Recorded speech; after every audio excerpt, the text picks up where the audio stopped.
Hello friends, எல்லாம் எப்படி இருக்கீங்க? நல்லா இருக்கீங்களா? நான் உங்கள் மனோ பேசுகிறேன். இன்றைக்கி பாருங்கள், டுடே பிரேக்ஃபாஸ்ட் வந்து கம்பங்கூழுங்க. கம்பங்கூழ் வந்து உடம்புக்கு ரொம்ப நல்லதுங்க. கம்பங்கூழ் கேப்பக்கூழ்லாம்.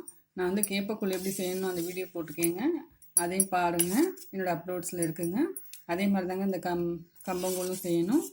ரொம்ப நல்லதுங்க உடம்புக்கு. நல்லா சாப்பிடுங்க, ஆரோக்கியமாக இருங்க. பிரேக்ஃபாஸ்ட் எப்பயுமே ஒரு 9:30க்குள்ளே முடிச்சிருங்க. 10 o'clockலாம் சாப்பிடாதீங்க, ஹெல்த்துக்கு நல்லது கிடையாது. இதனால் கோடைக்காலம் ஆரம்பிச்சிருச்சு. இந்த மாதிரி நம்ம உடம்புக்கு குளிர்ச்சி தர விஷயங்களை வந்து எப்போவுமே எடுத்துக்கணுங்க. ஒரே மாதிரி இட்லி, தோசை, சப்பாத்தின்னு சாப்பிடாதீங்க. இந்த மாதிரி கொஞ்சம் சேஞ்ச் பண்ணி நம்மளுடைய தானிய வகைகளையும் எடுத்துக்கோங்க. சிறுதானிய வகைகளையும் அப்பக்கப்போ உடம்புக்கு சேர்த்துக்கோங்க. அது ரொம்ப நல்லதுங்க. நல்லா சாப்பிடுங்க, ஆரோக்கியமாக இருங்க. பாருங்கள், நான் இன்றைக்கி சின்ன வெங்காயம் எடுத்திருக்கேன். இதில் வந்து சாதம் வடித்தது கஞ்சி நான் போட்டிருக்கேங்க. கொஞ்சம் சாதத்தை, பழைய சாதத்தை நேற்று தண்ணி ஊற்றினது தாங்க நைட்டு. நீங்களும் இந்த மாதிரி நல்லா சாப்பிடுங்க, ஆரோக்கியமாக இருங்க.